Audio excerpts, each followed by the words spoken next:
continuing with fiction and globalization, and I invite Dr. Mahendra Sahare to introduce Professor Dilip Barad. Over to you, Mahendra. Thank you, sir. Sir, am I audible? Yeah, you are audible. Okay. Respected coordinator Dr. Singhal, sir, and fellow participants, I am happy to introduce Professor Dilip Barad, sir.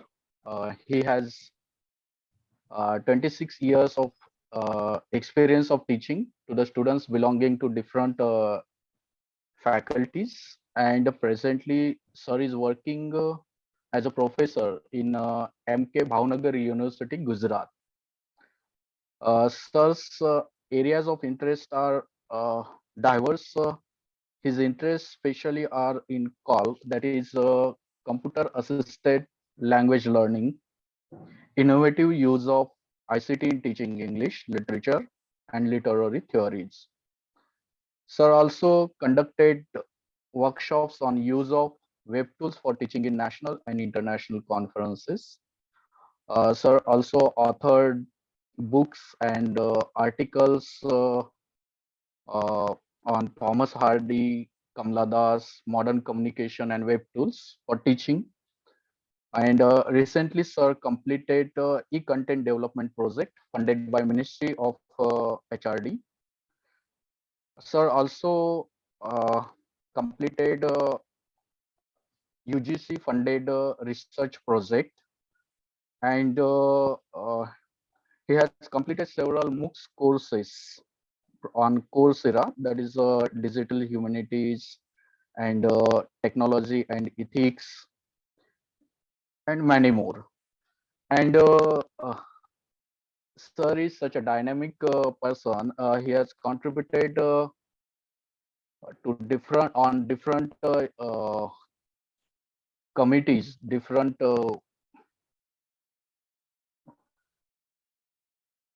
university departments, academic governing bodies. Sorry. He was a dean of faculty of arts from 18 to 2000, from 2018 to 21. He was also member of executive council at MK Bhavnagar University, and chairman of board of studies of English, and many more. Nodal officer in National Academic Depository. Sir also performed his duty as a convener in Digital India Cell, and many more different boards he worked on. And so today, sir is going to deliver his speech on sorry.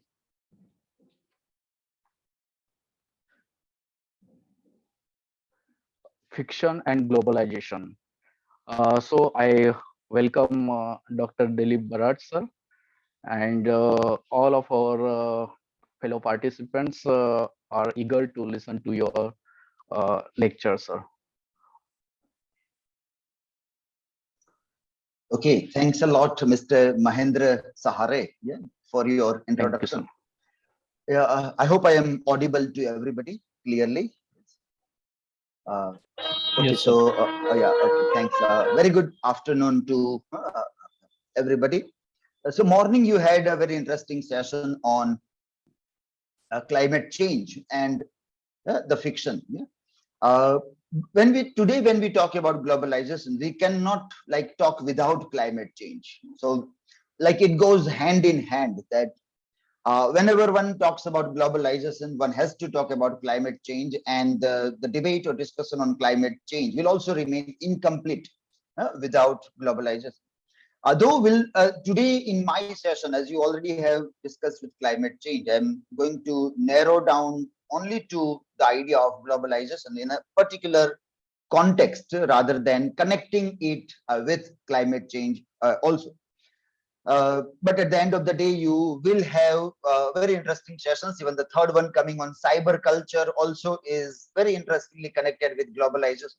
And so you will be able to have your own connecting the dots to see how globalization in all these three perspectives can be seen together. Okay, so yeah, there are a couple of the audio and some admit also. So I think the organizers will keep on admitting the people also. Some people are in the waiting room, so I'm also getting the notification for that. Okay, let me share my screen.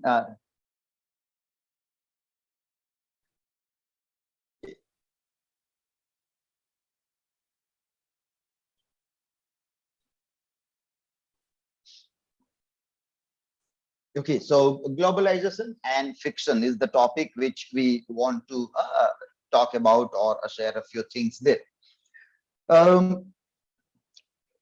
Today, one of the major questions that comes in globalization and fiction also is about what do we do with post-coloniality?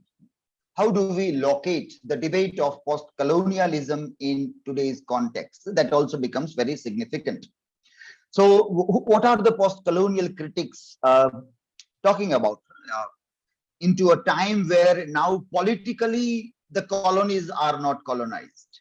Politically, the colonies are not colonized. So in that context also, we will have to see the dynamics of globalization. Before we start into this, I would like to ask you a couple of things. So you can unmute your mic and be a part of this. You can just observe the screen, and you can let us know what things we are, whatever comes in your mind when we look at this things here. For example, there is a meme here. That's a meme. We live in a time where there are lots of memes being made, and memes at times are also very interesting to look at the cultural happenings around us also. Yes, so anybody would like to say that what sense do we make out of this meme? Sir, with your permission. Yes, yeah. I think in Don't Look Up, only a select few were allowed to move into a safe haven. And if the same thing happens, the entire population would be blinded to the effect of it, and they would expect that nothing like this is going to happen, while the select few, the select rich few, would be able to get a safe haven from the outbursts that would come out of the climate change and all. Okay. What's your name? I am Abhirami George, sir. Okay. Abhirami George. Okay. Yeah. Fine. Interesting. Okay. Okay. So a few super rich people will be able to escape the earth in case of a calamity by a comet, imaginary comet, or if we want to see the metaphor in the comet, then climate change can also be seen there. Okay. Okay. Anybody else would like to add anything to this?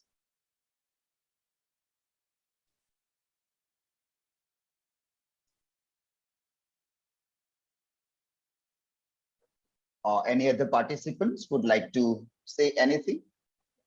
We have around 25 to 26 participants there. Yeah, even if you can put in the chat, I'm able to read the chat in another system that I have put here. So yes, if anything in the chat, then also it is welcome. Or you can, yeah, come live, unmute. Has anybody else seen this film, Don't Look Up? You can put in the chat also. Yeah? Yes, no. You can put in the chat also. Yes, anybody? No, sir. Okay, we got one message from Dr. B. Sondri. Not seen. Okay, fine. No issues about it. Anybody else would like to feed in anything? Okay, Dr. Sunita Boy also says not seen. Okay, fine. Okay. Okay, in case like if I take two of you as representing the group, and maybe the others might also have not seen the film. Yeah, I'm seeing if there is any comments coming up there.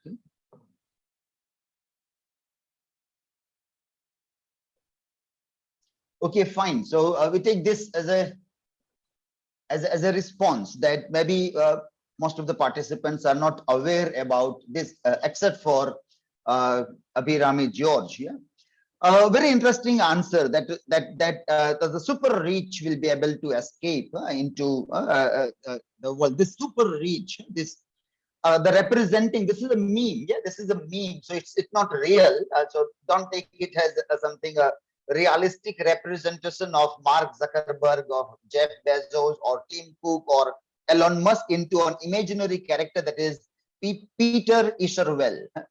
Peter Isherwell is an imaginary character in the film Don't Look Up, and the meme maker is saying that this particular gentleman who is a corporate owner into technology, into making mobile, into giving services, into controlling the social media and all those kinds of things. So he's like a single person who is representing the kind of a control.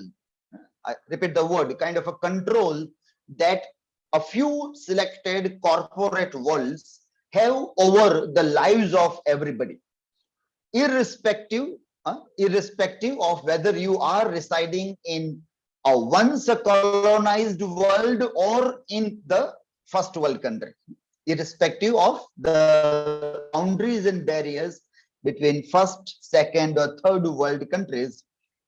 All of the humanity on the earth, they are somewhere being controlled by a few selected corporate houses or a few super rich multinational companies there. So that is that's how it becomes very significant to know that these people are this character Peter Isherwell is representing big corporate houses, So we are slightly putting a thin margin between a climate change idea and the idea of globalization, which we want to see with the context of private corporations. So Don't Look Up can work for both the trajectories. It's a very interesting film which might work for both the trajectories also. Okay, we have a few more comments here. Okay, yeah, okay, good link. Dr. Kapil has given a link. Note down the link, and I would strongly recommend this film to be seen later on by the other participants also. Elon Musk, Nilima Meher's comment and plan to make Mars. Yeah, that's fine. Yeah, that's yeah. Okay, fine. So Don't Look Up. It has both the trajectories about climate change and about this idea which we want to discuss as a term of globalization there. Okay. Next slide. Let us see. Let us watch this trailer of one film. Yeah? If you have seen the film and you are aware about the idea, or if you are like able to connect with the theme of globalization and literature, you can put in the comment also. If you want to come live, then also you can unmute the things. Okay, fine. So this is a film, Tigers. Film Tigers. Like anybody aware about this? You can put in the comment no also, simple no if you are not aware, and if yes, then you can write something that what you get as a theme of this film. The tagline of this film is, can a salesman be a hero? Can a salesman be a hero? I'm waiting for your comments also. Nearby here, I am seeing your comment. If there are any comments there, so please keep on posting. If you are okay, Mr. Mahendra said no problem. Anybody else also, if you have seen the film, so have come to know about this in any ways, then you can put the thing. You can unmute your mic if you want to. Okay, Dr. B, so it threatens the native with the globalization. Okay, fine, interesting. Yeah, from the trailer also, you are able to get the theme. Yeah, you are able to get the theme from the trailer also. Threatens the native with the idea or like the global phenomenon altogether. Okay, fine. Suman Keshwani and Dr. Pooja Pandya has said they have not seen the film there. Okay. So the sense that we get here from this comment by Dr. B. Sondri is this, that how the native people's life has been threatened by the idea of globalization. Well, the film has Excuse one. me. Yes. Excuse me. I'm Dr. Pooja Swami. I would Yeah. just like to add on. I haven't seen the film as such, but whatever we can deduce is the idea of hegemony. It should. Yes. Yeah. Thanks. Yeah, your mic is muted. Yeah. Yeah. Pooja Swami. Thanks. Yeah. Yeah. You're right. Yeah. So could you hear me till the word Yes. hegemony? Yes. Yeah. Please continue. Yeah. Yeah. So I was just like my assumptions were based on the thematic idea of the film, which could be deduced by the trailer, that it is completely hegemonic. It could be, let's say MNCs coming over and taking over the locals. So economic exploitation, cultural, Yes. politics, white collar crimes, everything together. Yeah. That's the basic interesting. tenets, the basic tenets of globalization are completely, tackled with it. Yeah, that's true. Thanks a lot, Pooja Swami, for connecting very interestingly the very theme of our talk, also globalization and fiction. And when we are looking for this example, that where do we find the fictional narration of what the theorists of globalization are telling? Then this is an interesting example, which obviously is not completely fictional story. It is based on true events that happened in Pakistan. And the other side, the company was Nestle. So Nestle's history also is very interesting history. Nestle as a big corporate house, and it has a very interesting history which can be discussed. But cinematic version or fictional narration of such episodes is still a rarity to be found. This film deals with that idea in a very interesting way. Thank you very much for your interesting comments, Pooja Swami. Yeah. Mr. Manoj Madhavi also has put a comment. What is the impact of global policies on indigenous communities across the globe? Yes, exactly. That is what it is speaking about. Yeah? Okay, let us see the next. Would you agree? Yeah, this is one sequence from a film, Sherni, Masurkar's film, Sherni, recently released one. Let us watch this small sequence.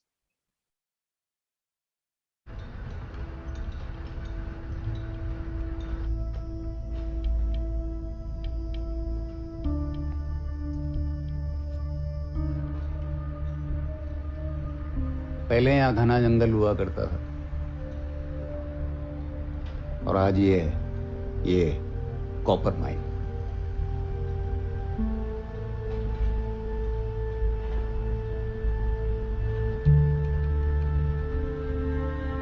ये जो जंगल है ना, T12 शेरनी अपने बच्चों के साथ इसके पीछे है।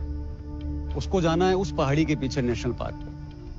यहाँ हमने हाईवे बना दिया है, यहाँ पे पूरी फैक्ट्रियां हैं, सब चौक कर दिया है। कैसे जाएगी वो वहां?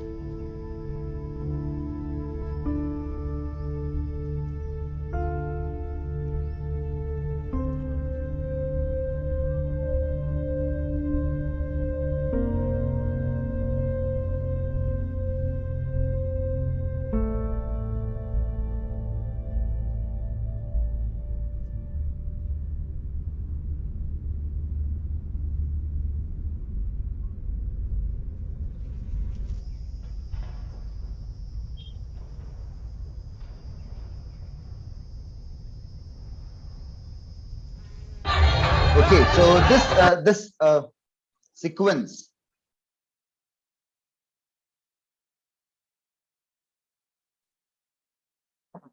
yes. So what do we get from this? Comment, or anybody can unmute the mic.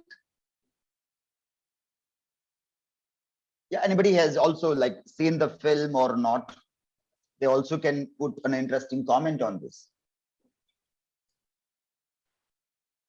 Yeah, I'm also looking at the comments if you have anything to put.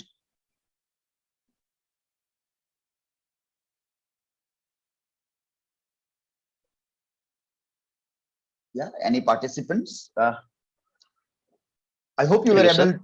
Yes, yeah. Hello. Yeah, please go on. Yeah.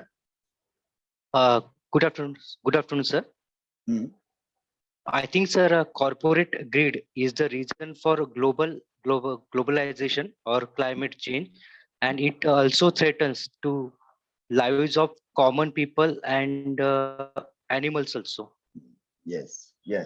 Thanks, Mr. Vaibhav. I think Mr. Vaibhav, no, Wagamare. Yeah. Yes. Yes, sir. Yeah. Thanks. Yeah. Exactly. Yeah. Even Swapnil's comment also is quite valid.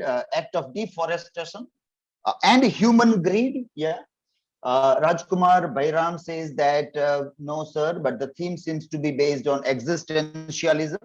Exactly, it can be read as a theme of existentialism also. Yeah. So even like it's very interesting. Thank you, Rajkumar Bairam, also Vaibhav, Mr. Vaibhav, also for your comments. Very good that we see that in a given sequence or a fictionalized version of anything, we are able to see variety of themes. As we know that literature is not only talking about a solo theme, it is always a package of variety of things. So when we are sitting down to apply a particular lens or try to see through a particular lens, we are sifting the other things, and that's why we do so, even if it has a theme of existentialism. Right now in our session, when we are trying to concentrate on globalization and the fictional narration, at that time we try to connect this with the idea of mining, company that is mining in the forest. There is this corporate greed rather than human greed.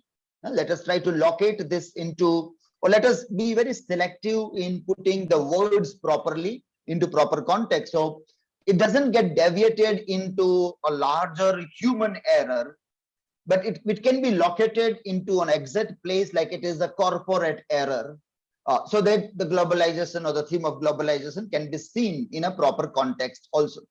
If I too generalize in my language the events or the happenings of the day, maybe we may miss out to address it in a particular way also. If we too generalize it into our fictional narration or into our reading, it may be perhaps damaging the very discourse also. Okay, I'm reading a few comments there. Human policy to live, but not to think of survival of others. Okay, fine. Nilima Meher's comment. Manoj, Mr. Manoj's comment, it is the mainstream literature is the byproduct of neoliberal policies, and is there culture of silence maintained by literary intelligentsia about Adivasi displacement and about disparities? Very interesting. Yeah. To the line, yes, Mr. Manoj, you are exactly on the line in which we need to like question or think of globalization. It can not be limited only to what the multinational companies from America or the first world are doing. But it is also this, that how displacement, the very idea of displacement becomes very significant to be seen also. We'll come to that point also. This sequence again will, I think, Mr. Manoj, this sequence will address to what is your comment. So let us see.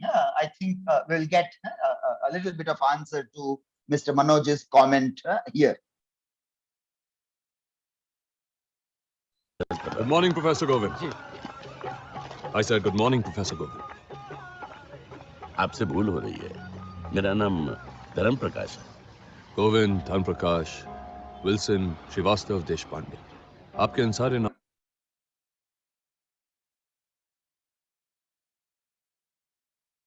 नामों में से कोई भी चुन लीजिए, मुझे कोई फर्क नहीं पड़ता.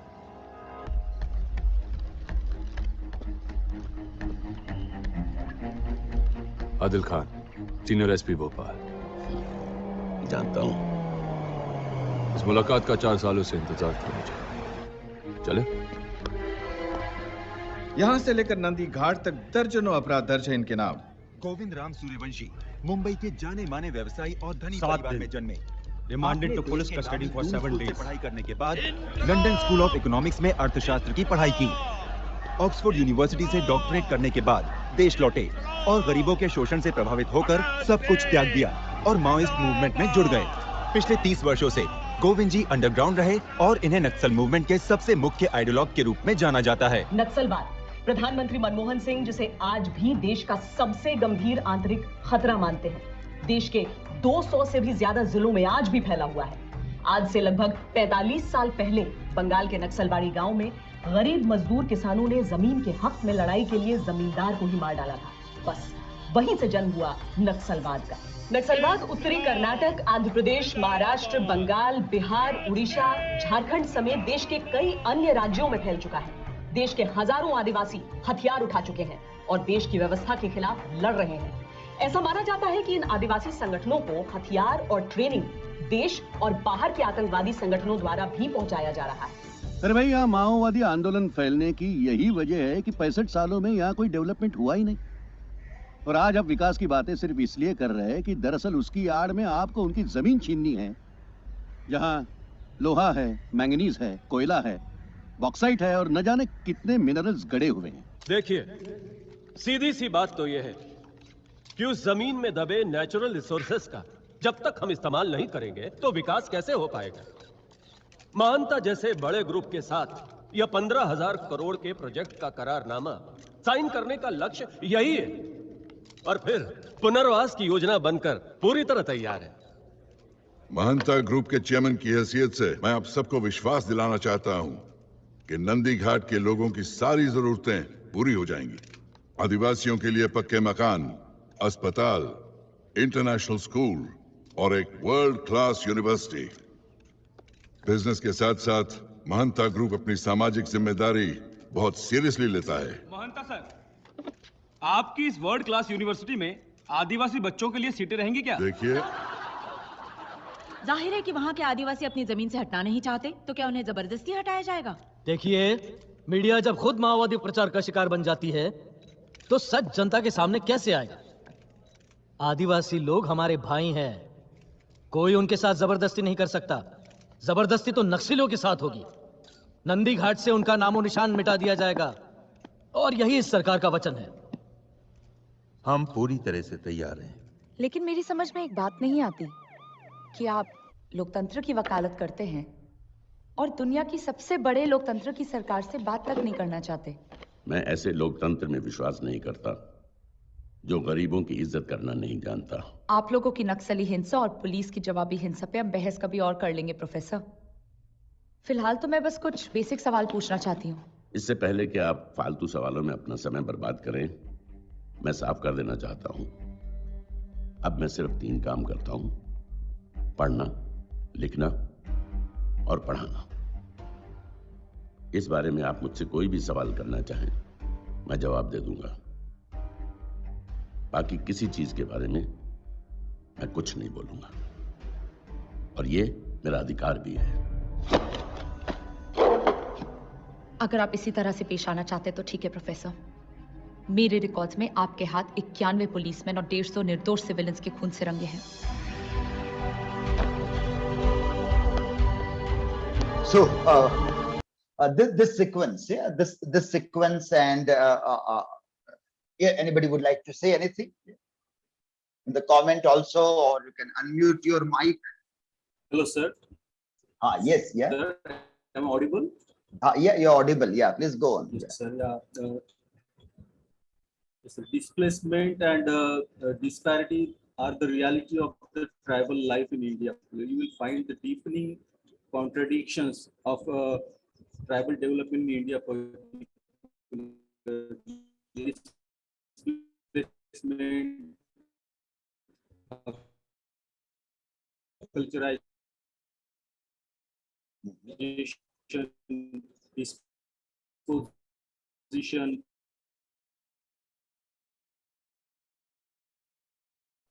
or represent their survival issues in the mainstream literature. This is what I feel. Okay, yeah, fine, interesting. Yeah, that's quite true. Yeah. Yes, anybody else would like to?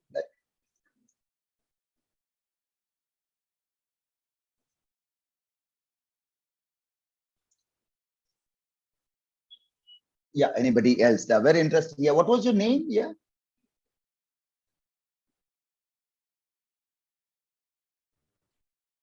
Yeah. Hello, sir. Yes. Yeah, Mr. Manoj. Yeah. Yes, sir. Yeah. Yeah. My name is Fine. Manoj. Yeah. Well, fine. Good. Yeah. Okay. We have seen in this clip there is one person who is belonging to a corporate house, and the development plan actually comes from a company. A company comes with a development plan, which is supported by a politician in a given video clip. This is a fictional narration of how the dynamics of globalization are being narrated into our popular cinema also. Maybe our question is this also, as an academician, whether this narration into popular things, how far it is near to the truth or academic veracity, also how does it play a vital role? Yeah, I'm seeing a comment by Mr. Nitesh here on developing they play politics and business, and they are declining forest, name of industrial development, and always tribal community is victim of it also. Okay, fine. So there is this point of displacement that we have seen quite often. And for example, if you see this definition of displacement by Annie Zaidi. Annie Zaidi in an essay Non-Tough has defined a displacement in this way. Displacement is not mere, like a dictionary meaning of displacement will be movement from usual site, the movement of something from its usual or correct place. But this definition, that is the dictionary definition of displacement, does not carry the real sense of displacement. As when Ania Lumba is questioning the definition of colonialism in Oxford English Dictionary and says that it is not a settlement of a new colony only, but there is encounter, there is bloodshed, and bloodshed, encounter, violence is hidden from the very definition of colonialism in Oxford English Dictionary. Now, which obviously means that the colonialism was a happy event. It was like a new settlement came up and everybody were happy with that. Actually, there was encounter, there were bloodsheds, there were violence, there was encroachment of spaces, encroachment of spaces. Now, this all words are hidden from the very definition of the word. Now, if we do not have a proper word for something, our worldview will be completely different, and we won't be able to see the same kind of the world which the other people have experienced. So this Annie Zaidi's definition, displacement, is a very inadequate word that conveys nothing of its true meaning. It is not about moving. It is about losing a river, losing access to clean, safe drinking water, losing land that is watered richly, losing the grass that your herds grazed on, losing your cattle, losing the milk that came from your cattle, losing honey and herbs, losing the right to protest when somebody in uniform shows up to set fire to your home. What else was left to lose?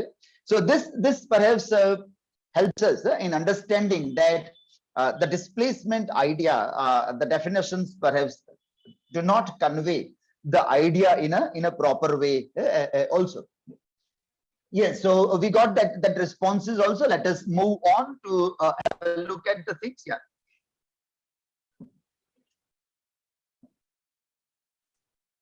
Good morning.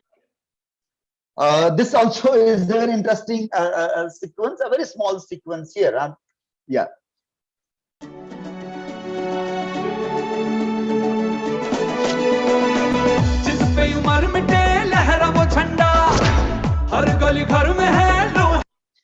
Now this is a very interesting fictionalized version. Now I'm reading just a comment. A previous comment has come here. So Mr. Manoj has here.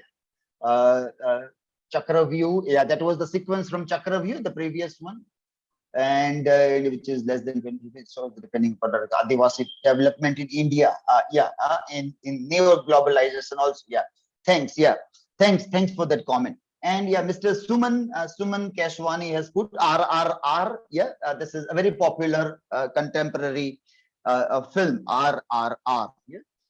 And this is the final sequence from that film. Jal, Jungle, Jameen is seen in the flag. In the flag, it is Jal, water, jungle, forest, and Jameen, that is land there. Anybody would like to say anything about this? Those who have seen the film or are aware about maybe the history of these people.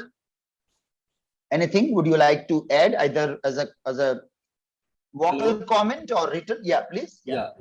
Sir, Bhimu Kumral is a warrior, tribal warrior who fought for the rights of tribal on the Jal, Jungle and Jameen, and his revolt against the British imperialism in the present Telangana. Okay, that was the place now. So that is very that revolt is very famous. Okay, that could be considered as a subaltern revolt, but we do not find the representation of such type of revolts of the tribal martyrs in the mainstream literature.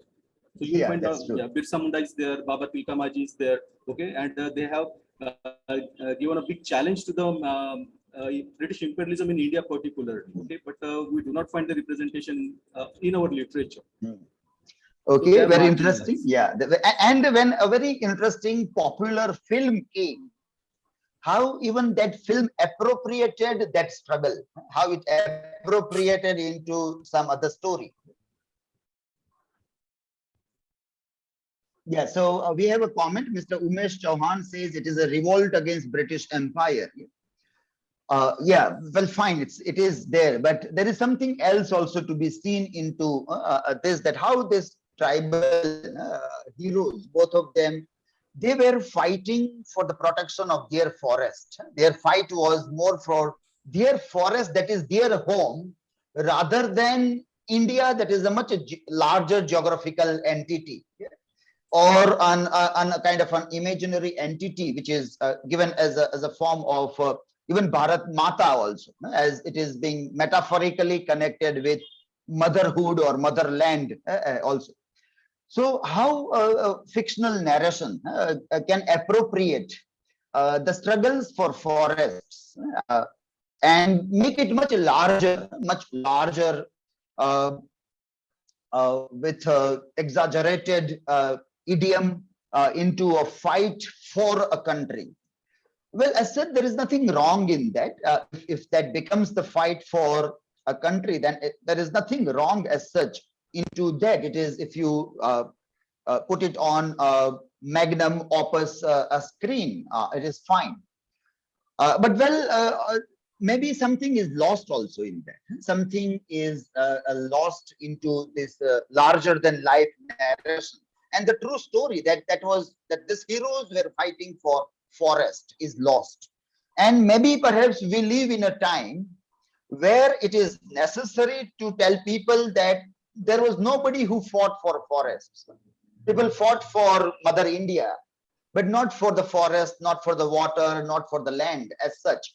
So we can send our bulldozers and we can destroy the forests and the land and build dams on the river, and we can get that water for our urban dwellers. The water can be snatched from the tribal poor people and can be brought in for the urban dwellers.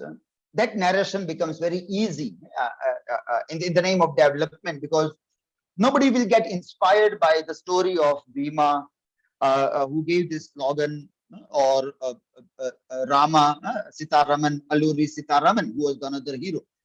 Because you are telling a story, fictional story, in altogether different way also. So that is the context that one can locate, that what is the fiction doing with the effect of global, how it also can erase the very dynamics which are very necessary in our time to read the things in a proper context also. And then we see this image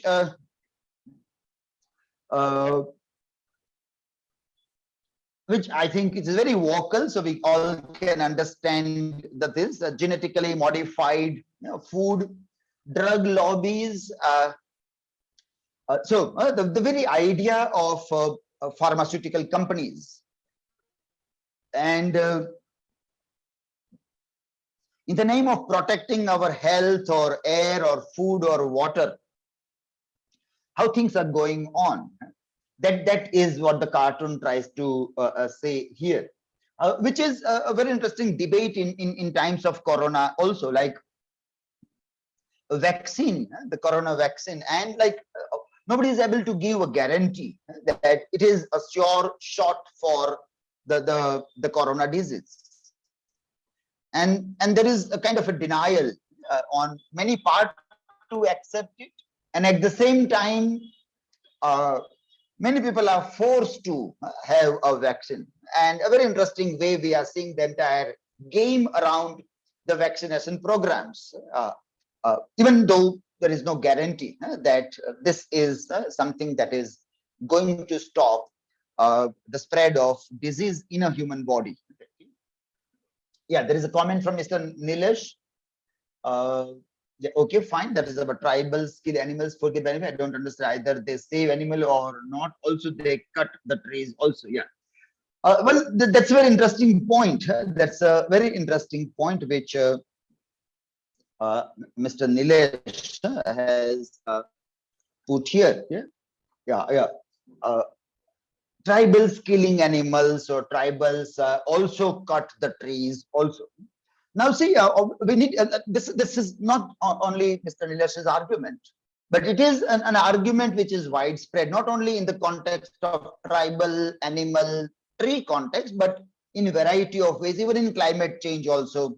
This kind of arguments are given. Now, what is the basic template of this argument, which we need to see? The basic template of this argument is that people are to be blamed for whatever wrong things are happening. People are to be blamed for that.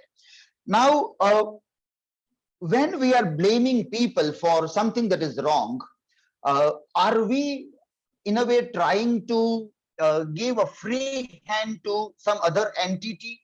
That can be the question that the critic of globalization might be asking. A critic or a student of globalization might be asking this question, that when we are like putting a blame on the people, let's say people are using air conditioners, they are using cars, and so there is CO2 emission, and so kinds of ozone layer and climate change things happen, or the people are cutting the trees and the kind of a thing, or even this also, tribal people are doing the damages in the forest, animals and other things there. So this the template is, we put blame on the common man, the people that is there. Now, the answer to this is that it is a very interesting way to hide.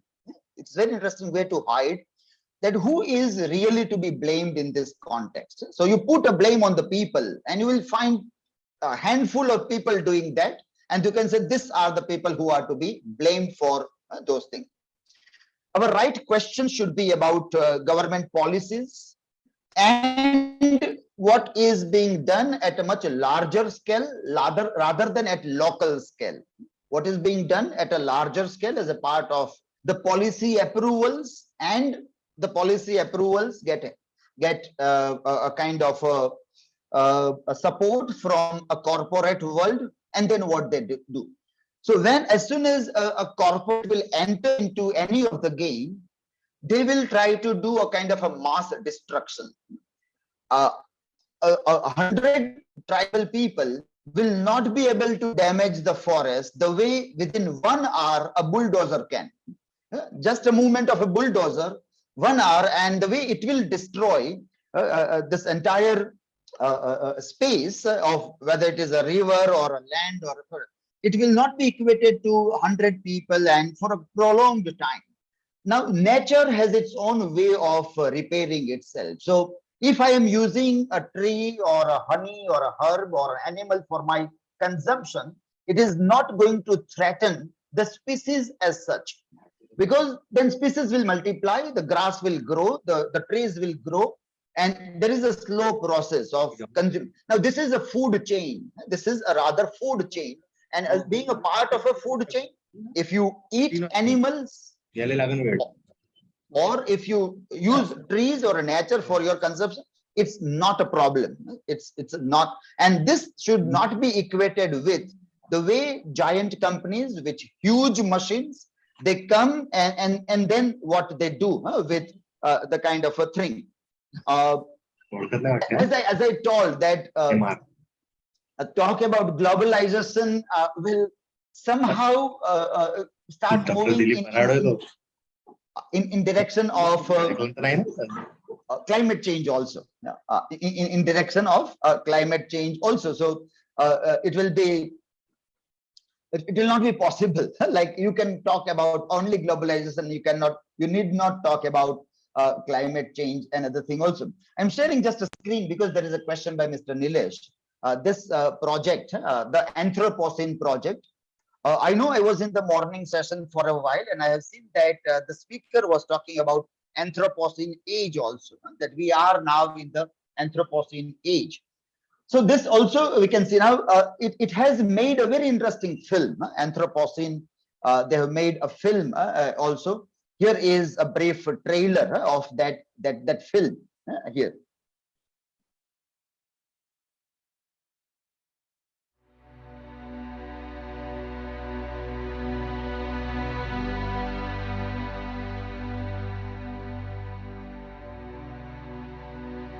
The Anthropocene is the time in the geological record when humans have moved the planet outside its natural limits. Humans go from being participants in the whole Earth to being a dominant feature. Dominating the oceans, the landscape, agriculture, animals. It could be a full-scale catastrophic change.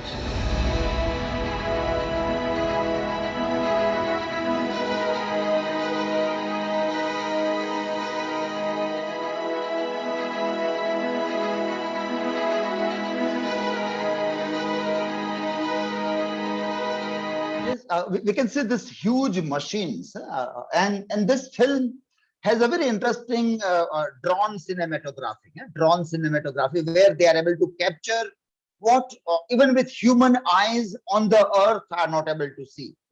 So that cinematographic with the help of a drone has helped visualize this larger way, the distance way of seeing that how within no time, what kind of damage the huge machines which we have prepared, they are capable of doing. So this is a very interesting idea which one needs to keep in mind when we look at this concept also, like humans damaging people. We have to, like, we also are nature. So for our consumption, if you are doing something, it is not like harmful to the nature, because nature grows, it has its own process. But if the destruction is so heavy, so fast, we know that speed is the dynamics of digital life, speed. And today all the tools which are coming, they are coming with the advanced speed mechanism, and nature cannot like repair itself with the speed of the destruction that happens with the help of new technologies. That is where instead of blaming humans for the thing, we need to blame like larger corporations, or maybe perhaps the technological advancement which is going wrong in one or the another ways also. And coming back to this we have seen slightly, and this is another image which like meme maker has tried to portray the corporate. Now we have seen, so we're not wasting our time. This is a very interesting image to be seen in its context. And here we see a kind of we can use the language of post-colonialist or post-structuralist, center periphery language can be used here, right? Where is the center and how the peripheries move around the things that, so at the very bottom line, the farthest of the circle, the farthest of the periphery, there are these common people. There are these common people standing there, saluting the protectors of the land, military jawans and the thing. But well, beyond those things, there is this neo-rich middle class communities, neo-rich middle class people, which are very interesting characters into our fictionalized world. Some of the novels which we'll quickly talk about will have characters from this class. This class, there is ballot box. These are the people who are the voters, and they are the people who bring people into power. They want their own happiness into the world of cinema, television, OTT platforms, and the kind of life they are happy with. And beyond them, there is International Monetary Fund, IMF, World Bank, and then it is represented into a fat-looking, bulky billionaire kind of a fellow sitting at the top, which has its own private military also, which has its own private protection also, because it is all about private. The farthest of the periphery is all about commons. Karl Marx used this word commons, common land, used for the humans as well as for the grazing of the cattle, from those commons to private. When things start happening private, then what are the changes of the dynamics that one can see in this context here. So we need to situate globalization in this discussions. And it is from here that we try to see that how the fiction tries to narrate the things. Storytellers have from earliest time been the historians, the interpreters of contemporary culture, and the prophets of their people. So prophets of the people. So they have to, like, fiction writers, storytellers are supposed to tell us the truth. Like as we have seen some of the glimpse of Chakravyuh or Cherny or Tigers or Anthropocene Project film. Now this all maybe perhaps are the storytellers, so who are the prophets of the people, and they are telling us something very interesting, which we try to read in the context of globalization. And we don't want to generalize it into terms of spirituality or existentialism or like any of other divine relation or everything that is written by divinity about the human fate and karma and kismat and nasib and all those things.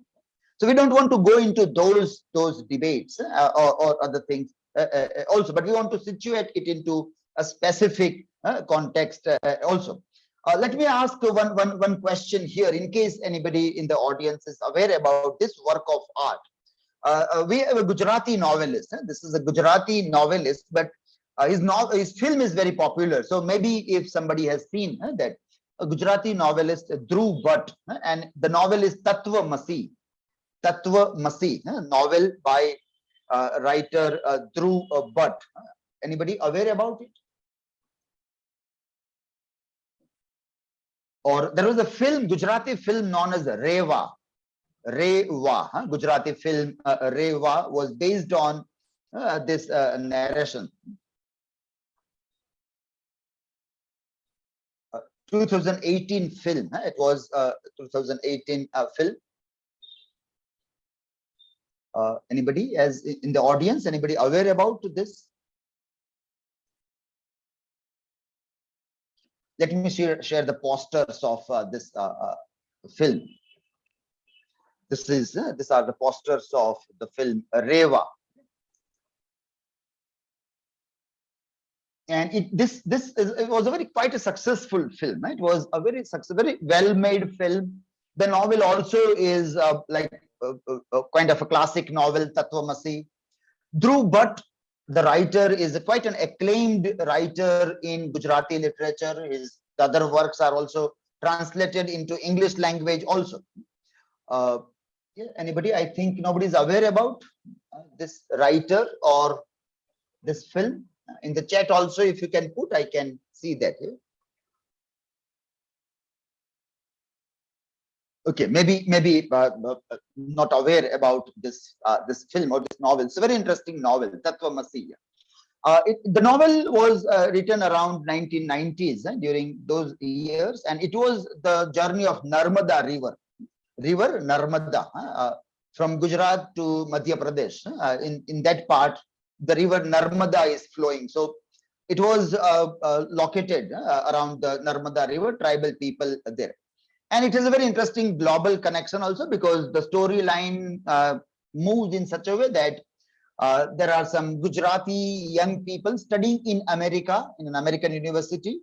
And the professor of the university, who is an American, he gave a task, a project to this Gujarati young scholars to go to the visit the banks of river Narmada and study the tribal people, the lives of the tribal people to be studied. So that was how the story has a very interesting global connection also. So as a part of their academic work, the young people are coming to visit the Narmada, and then there is the protagonist who moves around this river there. So, and then there are very good tribal people, very good, sweet-looking tribal people given there. Now, the question that perhaps in today's context people may ask is about that during the same time there was Narmada Bachao Andolan going on. Megha Patkar and Arundhati Roy and many other people were also part of that displacement of the tribal people and having a better location for the tribal people. Somehow we are not able to find anything about that into the narration. So the fictional narration of those years of Narmada river is completely silenced when it comes to the tribal movement for Narmada Bachao Andolan. So that question also can become a very relevant question, that what might be the thing that the writer might have chosen to remain silent to this. Obviously that novel is talking about spirituality. It's more concerned about the spiritual aspect of life rather than the human rights and other things there.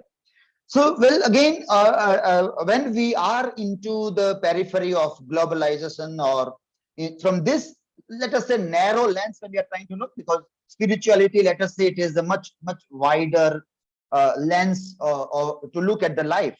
If we are looking into the narrowness of the life, and then perhaps we are much worried about displacement in a different way than as somebody who is in quest of spirituality might be worried about this context there. So that can be seen into how the fiction not only portrays and writes about the things, but how sometimes it remains silent also.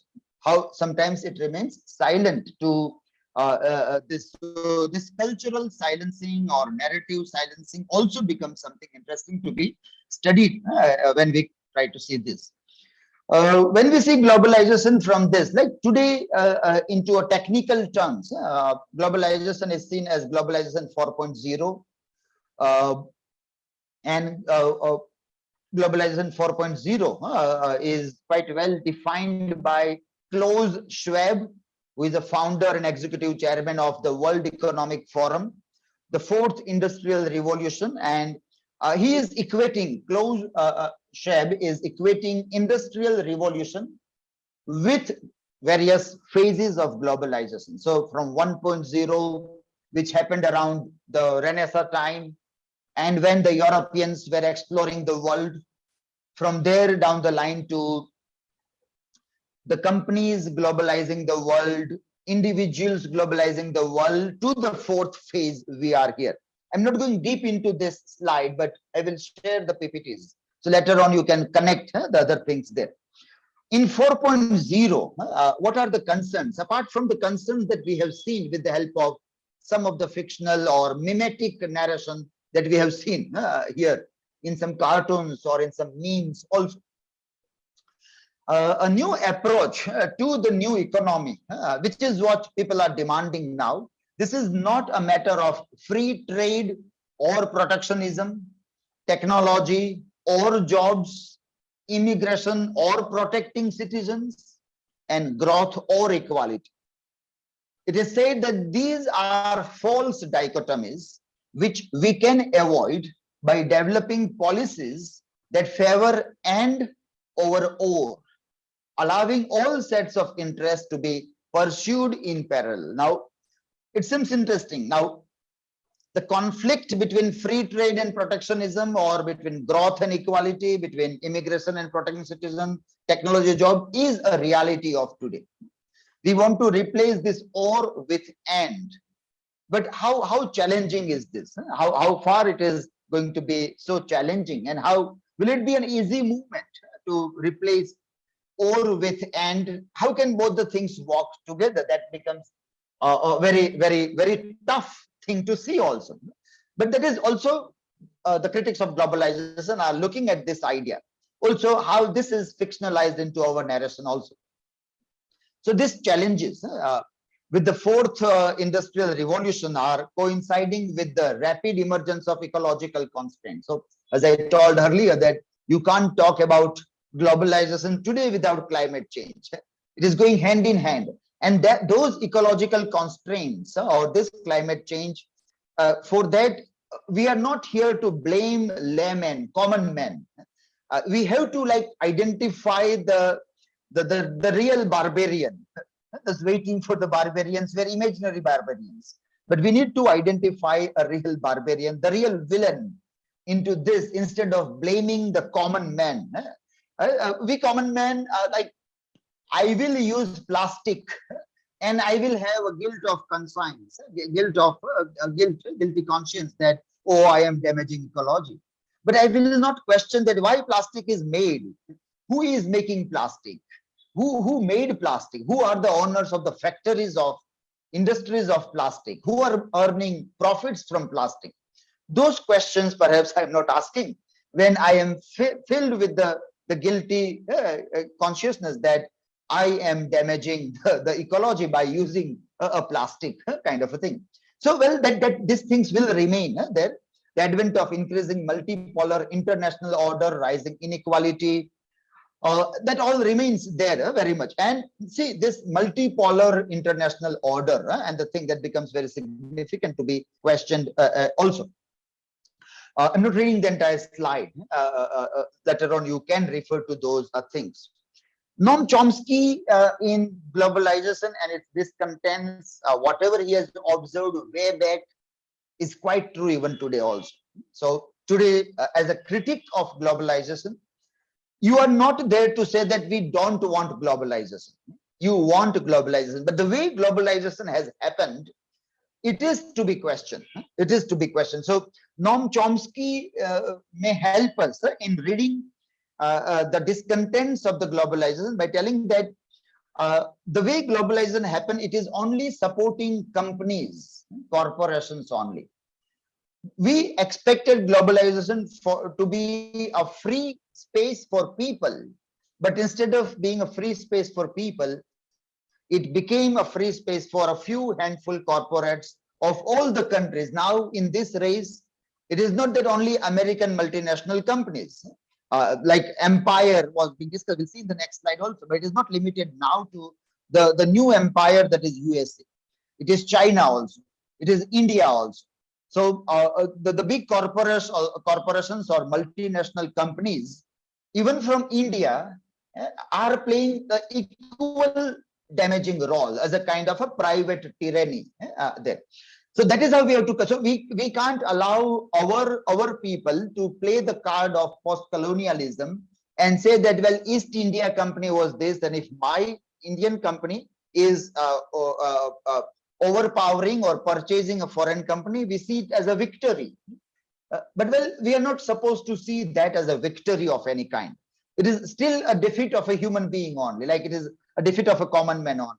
So in a latest interview, Noam Chomsky said that there is a trade war between America and China. Whose benefit will be there in this? So it says that, well, it is misleading to ask whether America will gain or lose, whether China will gain or lose. No, it is the companies which will gain and the people who will lose. It is the companies which will gain. Either it is a company from China or America or India, it doesn't matter. Whose loss it is people's loss. That remains significant part in this. That is the perspective that is required here. So see, for example, when we are told that Well, like suddenly we read in a newspaper that so-and-so Chinese company will be banned from India, which is selling a mobile phone around 10-12,000 rupees. So it will be replaced by an Indian company. Now, the quality I am getting in 12,000 rupees in a Chinese mobile, I may not get it in an Indian mobile. I may have to pay more money for that. So ultimately, as a consumer, as an individual consumer, as a people, I am at loss. Instead of Chinese company, now it will be Indian company who will be getting the benefit. But the way this entire discourse is being connected with nationalism, and it is connected with it is our company, and then the entire game changes. And then we are emotional people. When it comes to nation, the nation first idea, and all those narratives starts driving things in such a way that it is nearly impossible for us to stand still and read the things thoroughly. That's why we require people like Noam Chomsky, who can see through the things and tell us in a very clear-cut language, in the words as clear as this, that it is not your benefit. It is the benefit of a company. And these companies are not of one nation.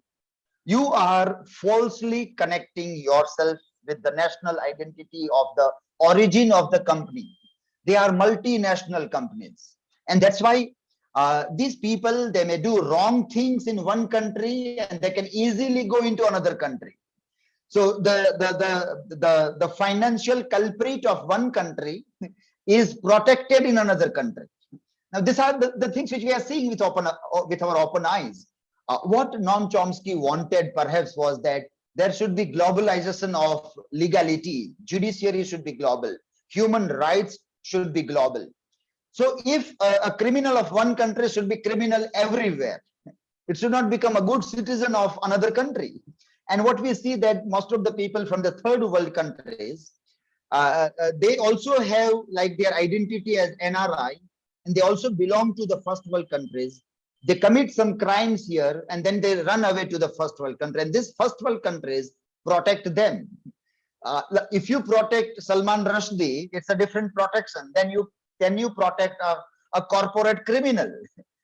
Both those things are not similar. Both those things are quite apart. That if you protect a writer in its freedom of speech and you protect a criminal who is a corporate criminal, one has to see a difference through the lens of globalization also. So as we are talking about new American empire and 9/11 and all those things that happened, and we had this books from Thomas Friedman also, who were the champions of globalization. Yes, Thomas Friedman's The World is Flat, the Lexus and the Olive Tree, and they celebrated that globalization is something great to happen. In World is Flat, it was Thomas Friedman who said quite early in 2004, I think, 2004 or 6, that India may rise as a new global power. And he was able to identify some good aspects in India also in 2004-5. So it was the history of the 21st century in advance. It is the brief history of the 21st century at the beginning of the 21st century. But his book, The Lexus and the Olive Tree, also had something very interesting about globalization. Like he said that in this book, a very interesting remark he made here as a golden arches theory of conflict prevention. He says that no two countries that have McDonald's have ever fought a war against each other. So this is very, like, you allow big companies to flourish, and those companies will not allow a political animosity among those countries. So, well, globalization can be seen as a tool of conflict prevention or a prevention of war also. So he explains globalization by recounting stories of his actual experiences. He proposes that globalization is not simply a trend or fact, but is rather an international system. It is a system which is replaced by Cold War, and it has its own rules and logic, which directly, indirectly influences the politics, environment, geopolitics, and economics of virtually every country in the world. Is big idea in the Lexus and the olive tree. If you can't see the world and you can't see the interlocutions that are shaping the world, you are surely cannot strategize about the world. You need a strategy for how to choose prosperity for, how to choose prosperity for your country and your company. That you need to see this.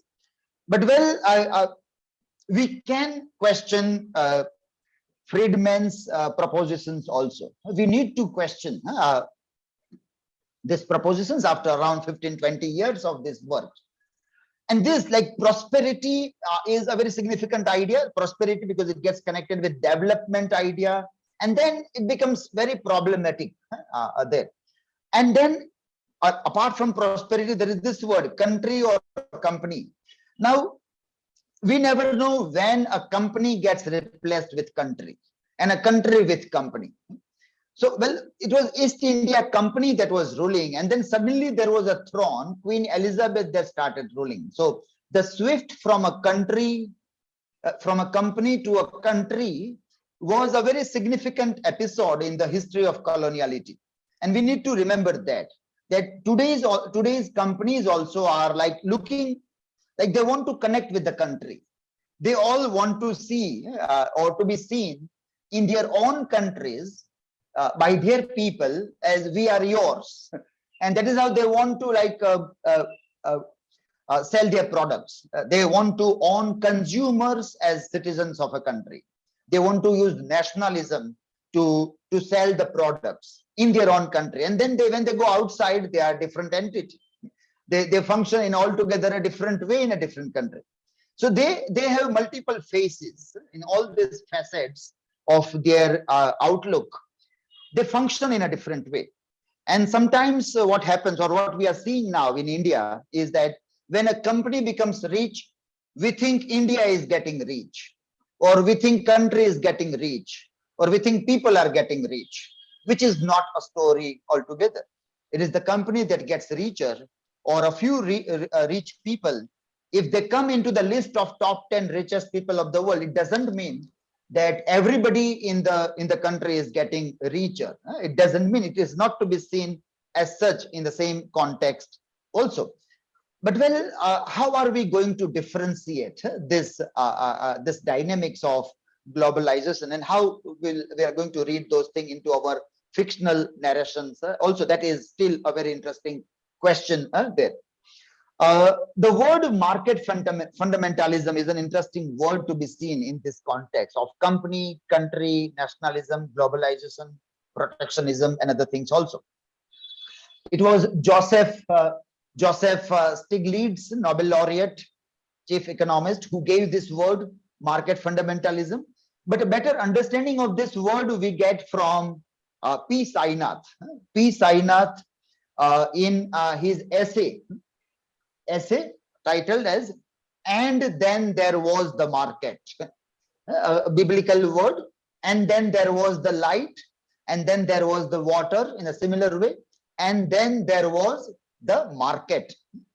So market fundamentalism destroys more human lives than any other, simply because it cuts across all national, cultural, geographical, religious, and other boundaries. It's as much at home in Moscow as in Bombay or Minnesota, South Africa also. It sits as easily in Hindu, Islamic, or Christian societies. And it contributes angry, despairing recruits to the armies of all religious fundamentalisms, based on the premise that the market is the solution to all the problems of the human race. Keep on rereading this line. Based on the premise that the market is the solution to all the problems of the human race, it is too a very religious fundamentalism. It has its own gospel, the gospel of saint growth, or let us say saint development. We also think in terms of Vikas Purush, or a new Avatari Purush who is going with the idea of Vikas, or with the development idea, or with saint choice. We have more choices now. We feel freedom in the life. Well, market fundamentalism and religious fundamentalism, P. Sainath tries to equate that in a very interesting way. Finally, to conclude our discussion, I would like to go back to what Suman Gupta has mentioned in Movements and Protests from Globalization and Literature, published by Cambridge. And Suman Gupta is trying to see that globalization is a very, we can say, a very protean term. Protean term means it has variety of dynamics. It has so many things into it, good as well as bad. There are good things, like Thomas Friedman would say. There are things which we need to be careful, as Noam Chomsky says, or as P. Sainath addresses the idea of market fundamentalism. So in this protean of idea, variety of versatility of meanings which globalization moves on, if we have to pluck a theme for our study, then in this essay, Suman Gupta makes us read a couple of literary works. She makes this argument also that globe itself struggles against the modification of the suffix, that is ization, the process marked by ization. So even this globe, even if it is climate change or the people of the globe, they all are struggling with the modification that this ization is giving to them. But how do we thematically look at this ization that happens in that? And Suman Gupta helps us read three interesting novels in this as a theme of the literary representation of global movements from above and below, pro and anti-globalization, pro-globalization as well as anti-globalization. First text is by Don DeLillo, that is Cosmopolis. Second is The Fountain at the Center of the World by Robert Newman. And the third one is by Ian McEwan, Saturday. The name of the novel is Saturday. One more we can add here. This is not discussed by Suman Gupta, but it also has the same theme in a very interesting way. Novel by Arundhati Roy, The Ministry of Utmost Happiness. There. We have 10 minutes to go, and very quickly we will talk about these novels very briefly to connect with the theme of globalization, which Suman Gupta is trying to see in terms of movements and protest, plucking up a particular theme there. She gives one passage from DeLillo's Cosmopolis. It reads something like this, that someone flung a trash car at the rear window. Kinski flinched but barely, and it was something going on outside, and then other police stood a few feet away, helping Eric's security detail protect the car. He didn't know how he felt about this. And then these words, how will we know when the global era officially ends? He waited. When stretch limousines begin to disappear from the streets of Manhattan, when the limousines we see in the titular figure of Cosmopolis, a white stretched limousine. So there is a limousine owner, Mr. Eric, in this novel, and it perhaps tries to say that these limousines are the problem. Once this will start to disappear from the streets of Manhattan, we will see that the new way that happens. So this work, Cosmopolis, which speaks about Eric's story. Eric is the owner of limousine, and he is going for a haircut.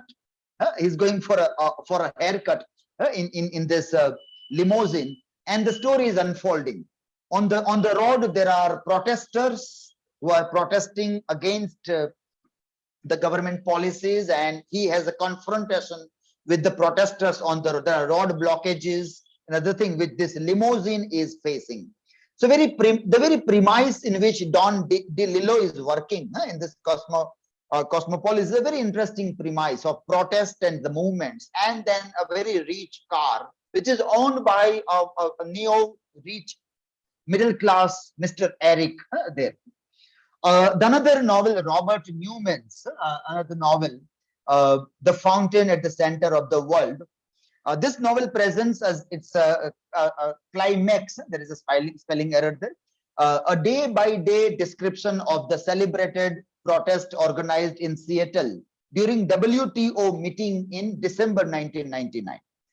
So in the earlier work, we have this Eric's limousine moving through the city space, and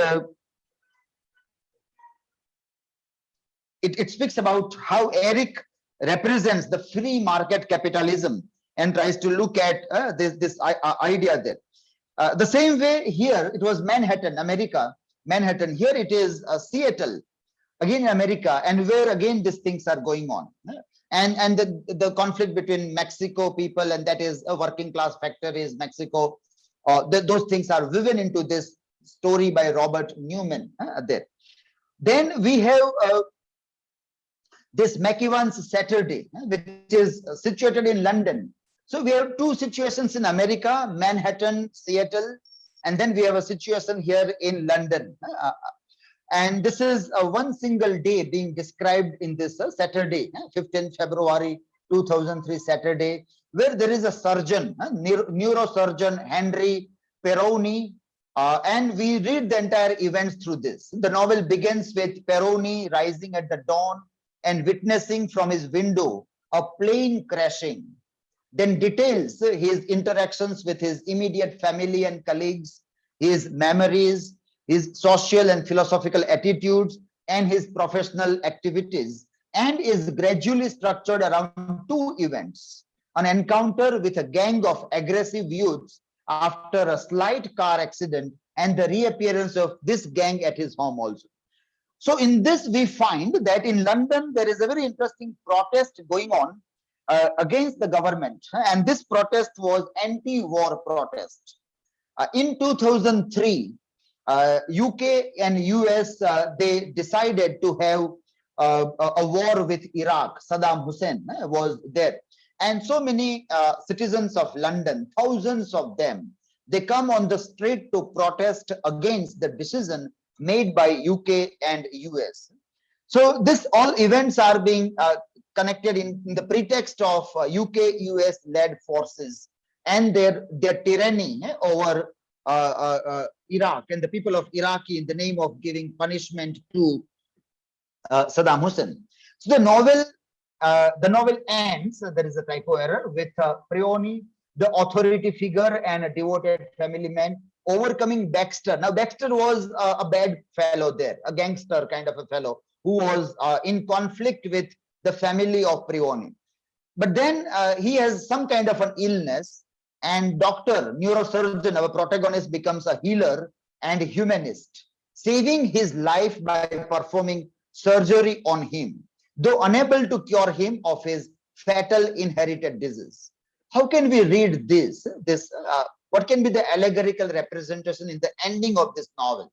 The reader is tempted to read this sequence of events, especially the well-heeled London surgeons overcoming and patching up of the diseased and disadvantaged criminal, as somehow related to the larger conflict that occupies the background: the invasion of Iraq by US-UK-led forces on the pretext of overcoming tyranny and a threat to world peace, and the global protests against that.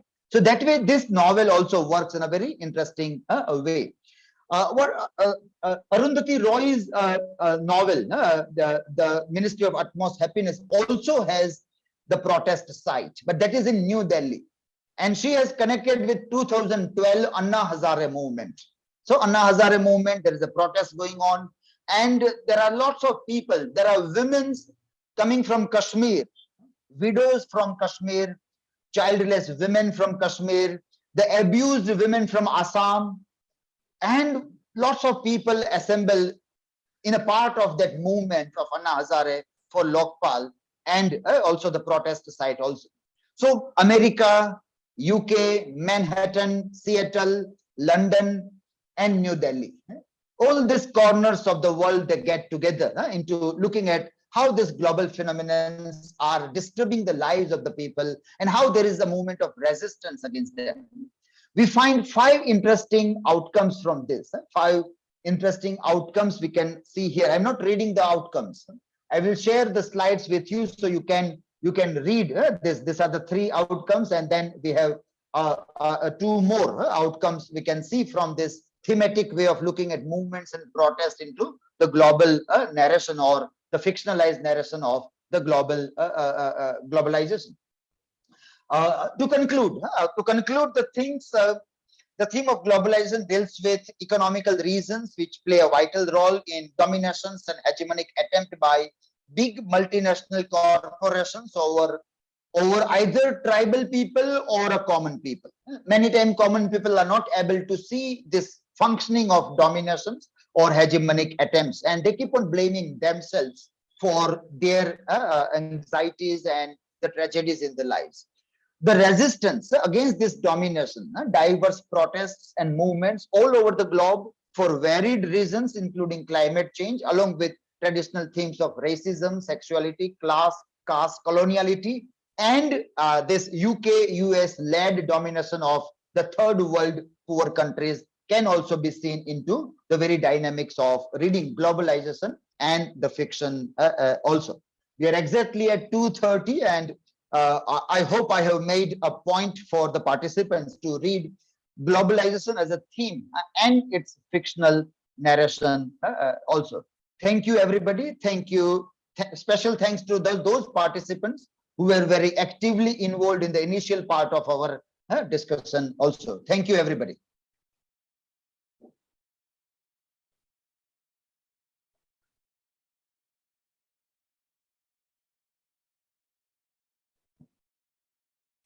Mr. Kapil, you need to unmute your mic here.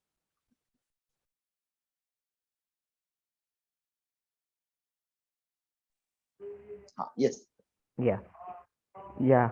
So we can't do without globalization, but the way it is implemented, that has to be seen. That is what sir has given us a message, and we will be meeting sir again in the afterwards in the part of this program. He will be again there in the later part, and I now invite Mr. Govind Rathore to propose the vote of thanks.